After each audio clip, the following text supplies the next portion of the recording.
चलते रहे।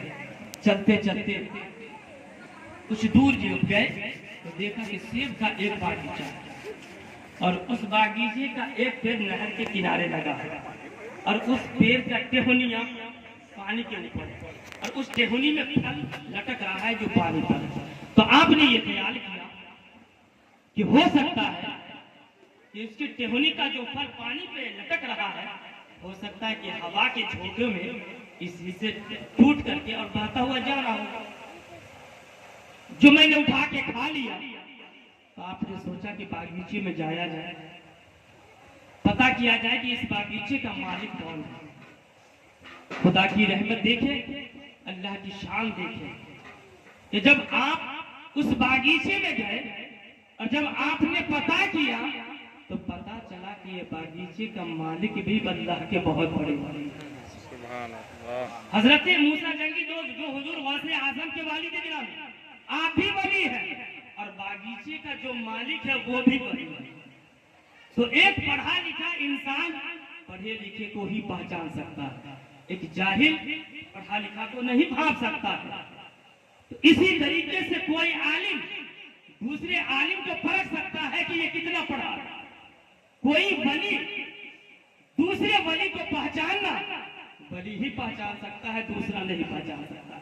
हजरत मूसा जंगी दोस्त रहमतुल्लाहि ताला अलैह जब बागीचे के मालिक को तलब किया, तो जब बागीचे के मालिक आए और जब आमना सामना दोनों का हुआ तो हजरत मूसा की पेशानी को देखते ही बागीचे को मालिक ने ये पहचान लिया कि आने वाला आदमी हमारे सामने कोई आम आदमी नहीं, अल्लाह का बहुत बड़े वली है।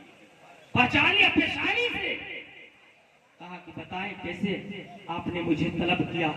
हजरत मूसा ने फरमाया कि आपके बागीचे का एक फल पानी पर बहता हुआ जा रहा था, जो आपकी इजाजत के बगैर मैंने खा लिया है। मैं आपसे माफी मांगने के लिए आया, आप हमें माफ कर दो, आप हमें माफ कर। तो आपने सोचा, सोचने के बाद कहा माफी तो मिल जाएगी मगर एक शर्त है। कहा कौन सी शर्त? का शर्त यह है कि 6 महीना इस बागीचे की रखवाली करनी होगी, देखभाल पानी वगैरह इसमें देना पड़ेगा, खिदमत करना पड़ेगा। हजरत मूसा जंगी दोस्त रहमतुल्लाहि ताला अलैहि का मुझे ये शर्त मंजूर है। 6 महीना आपने उस बागीचे की खिदमत की। जब 6 महीना पूरा हो गया तो फिर आपने तलब किया। बागीचे का मालिक आया, हुजूर 6 महीना तो मैंने खिदमत कर दिया, क्या अब माफी मिल सकती है? तो बागीचे के मालिक ने कहा माफी तो मिल जाएगी मगर एक शर्त और, एक शर्त और। आपने फरमाया कि वो शर्त क्या है? वो दूसरी आपकी शर्त क्या है? कहा कि मेरे पास एक बेटी है, मेरे पास एक लड़की है जिससे आपको निकाह करना पड़ेगा, जिससे आपको निकाह करना होगा। हजरत मूसा ने कहा कि वो शर्त भी मुझे मंजूर है, वो शर्त भी मुझे मंजूर है।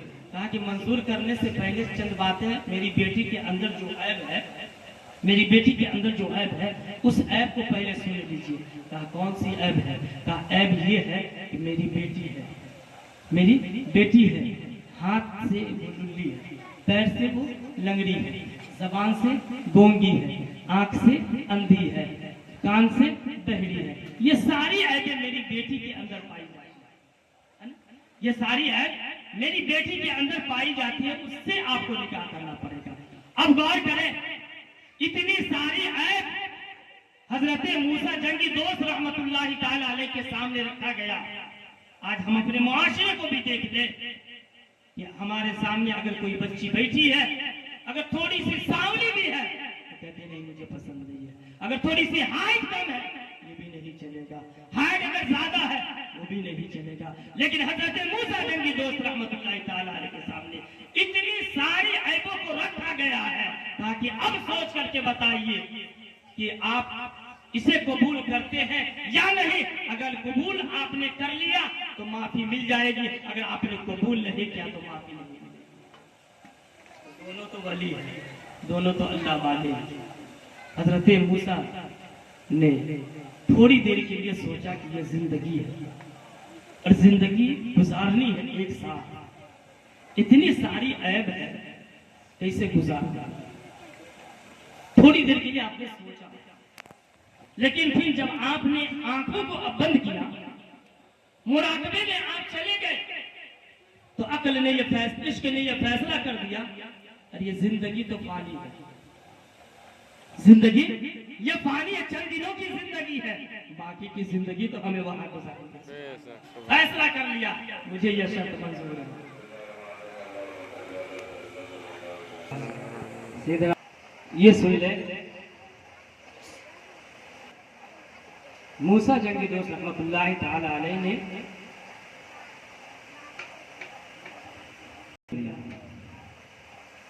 इसे कबूल कर लिया।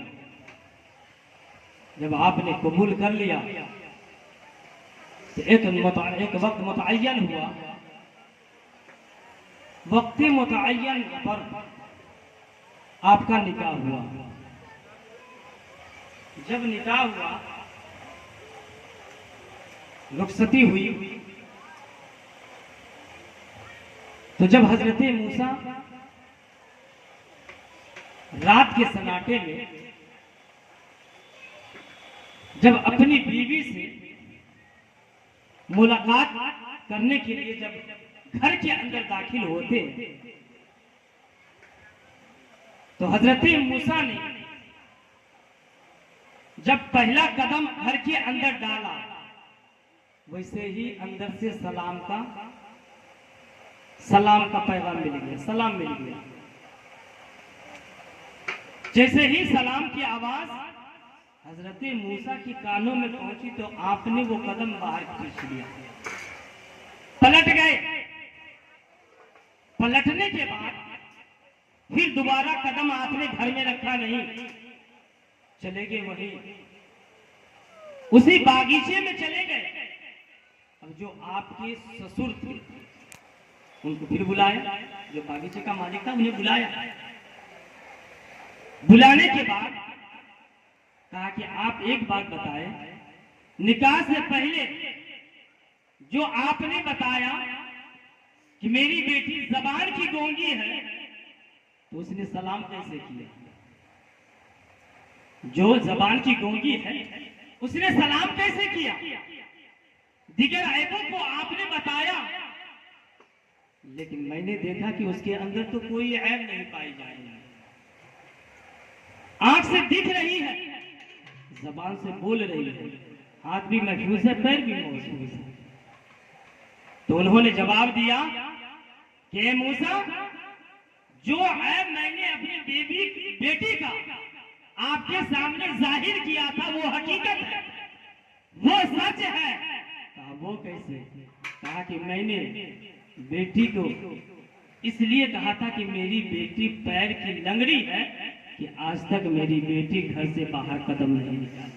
सुभान अल्लाह, है ना? और जबान की गूंगी मैंने इसलिए कहा था कि मेरी बेटी आज तक किसी से बदजबानी नहीं की। सुभान अल्लाह। आंख की अंधी मैंने इसलिए कहा था कि आज तक मेरी बेटी अपनी आंखों से किसी गैर मर्द को नहीं देखा। हाथ की लुल्ली मैंने इसलिए कहा था कि आज तक मेरी बेटी अपने हाथ से कोई गलत काम नहीं किया। जब इतनी बातों को सुना, हजरत मूसा उसी जगह अपने सर को सजदे में रख दिया और अल्लाह का शुक्र अदा किया कि अल्लाह तेरा लाख लाख शुक्र है कि मुझे बीवी भी मिली है।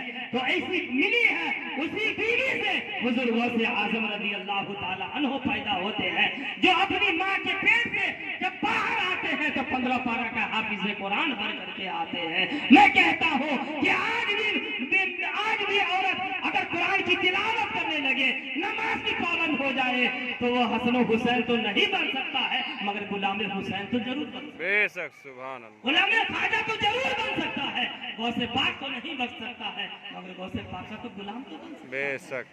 क्या है कि हमने दीन को वजह है कि दीन को छोड़ दिया है। जो मैंने आपके सामने पेश किया, दुआ है कि अल्लाह ताला हमें और आपको मुझसे बोलने में, आपसे